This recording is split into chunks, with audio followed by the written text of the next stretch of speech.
Last two questions. The lady over here. Right. I've been told that women in Islam wear a veil because in this way men will treat them respectfully. But I see the veil as a form of oppression because why should they have to cover themselves because of the weakness of men? Shouldn't they be treated with respect regardless? Could you please explain the veil, and did Mary have to wear a veil?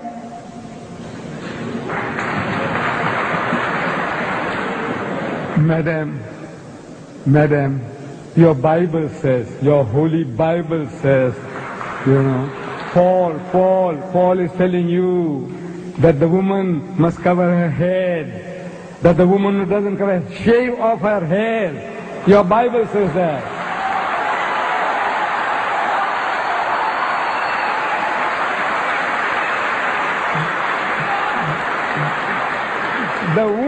The woman who wears her hair says shave them off.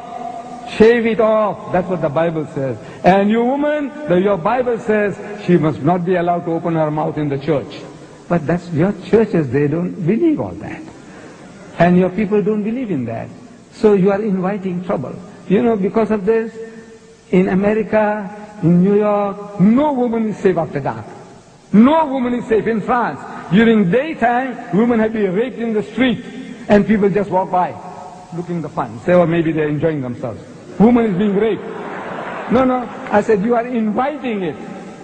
Look, this modesty, the nuns, the nuns, Roman Catholic Church. Nobody gives them a second look. If Mary, the mother of Jesus, came along, you won't give her a second look. But my dear sisters, those women on your Gold Coast at Scarborough and all that with bikinis and tangas and G-strings, look, sure.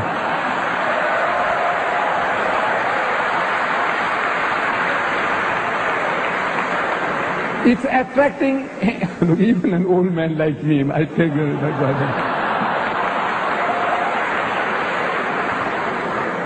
if I went there, I tell you, I'll be burning inside.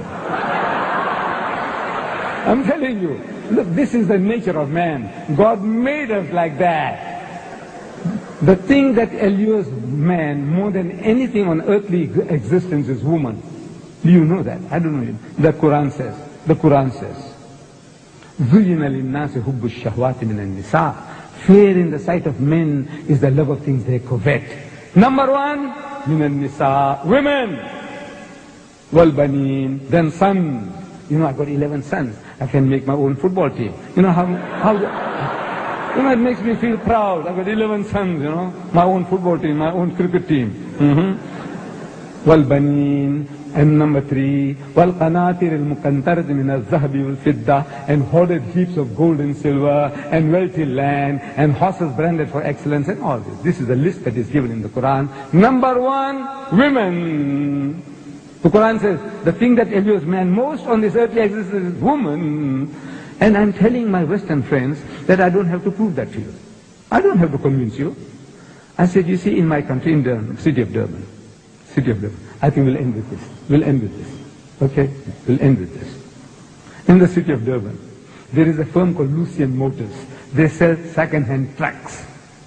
Lorries, trucks. You call them trucks here too? Trucks. We call them trucks. And on the trucks that they advertise, there's a woman in the bikini on top of the truck. Then G-Knots, they sell farm implements. And on the tractors that they advertise, there's a woman in the bikini on top of the tractor. I'm asking these Westerners, I said, what has a woman in the bikini got to do with a second-hand truck or with a tractor? Except the man. You see, the woman is being dangled, so you read the advert. And BMW, I don't know, you have BMWs here. It's a motor car supposed to be a little better than the Mercedes-Benz. I'm not in the market for it. You see, I started with the Volkswagen Beetle. I did 120,000 miles, and I had to change for another Beetle, and another Beetle, and another Beetle. Then they stopped making the Beetles. The Volkswagen Beetle. They started the Golf. So I had to buy Golf number 1, Golf number 2. I'm still not in the market for a BMW. But I am forced to read this advert. In my newspaper, I see a BMW motor car. And with a woman in the skimpiest of bikini, what you call the tanga, the G-string. She's standing in front of the motor car.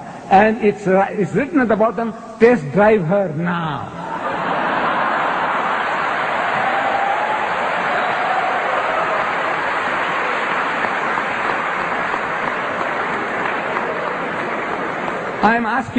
I'm asking the woman of the car. The woman is buying the car.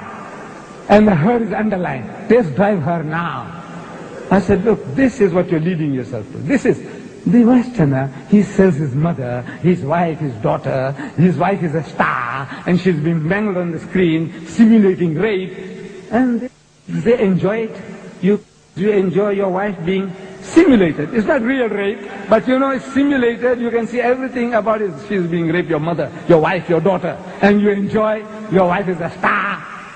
So it's sick. Now, alhamdulillah, praise be to God, we haven't come to that sickness yet, we Muslims. We try to keep away from it. This is your pleasure, your privilege. We have no right to force you. But we say, you are playing with fire, my child, and you're going to pay the price. You're paying the price now, and you will pay the price.